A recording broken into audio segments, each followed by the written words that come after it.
The FSMA 204 compliance date is going to be here before we know it. January 2026 is right around the corner. So how do you make sure that your organization is ready for it? Well, on the surface, some of the requirements don't sound that bad. An electronic sortable spreadsheet within 24 hours of an FDA request, we can do that.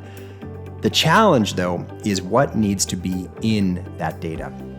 So if you think about your perishable supply chain and all the activities that happen within it, those have been identified as critical tracking events within the FSMA 204 rule. And for each of those critical tracking events, there are specific data elements that need to be captured. And oh, by the way, these elements need to be captured for all of the commodities that are on the food traceability list, which means you're going to have to repeat this process hundreds of times for each of your different suppliers that are selling you FTL commodities.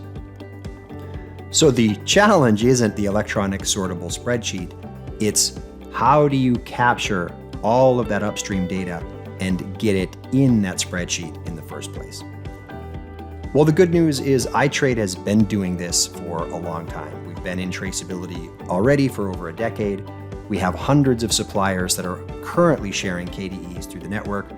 And for each of those suppliers, it's been a lot of work to get them enabled and to get them trained and to get them capturing that information.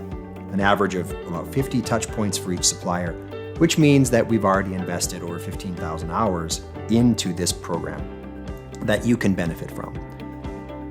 The approach that we use for meeting FSMA requirements is really fourfold. The first two things are your suppliers being able to capture traceability data and share it through a standard format, but also to create the requisite labels that need to go on cases and need to go on pallets. The output of that is going to be KDE reporting, like the electronic sortable spreadsheet. And what iTrade also does is we use project managers to make sure that that supplier community is doing what needs to be done. Our enablement approach involves mobile technology, so very simple mobile apps that suppliers can use for creating case labels and creating pallet labels, and something as simple as a portal interface for capturing the data on an ASN.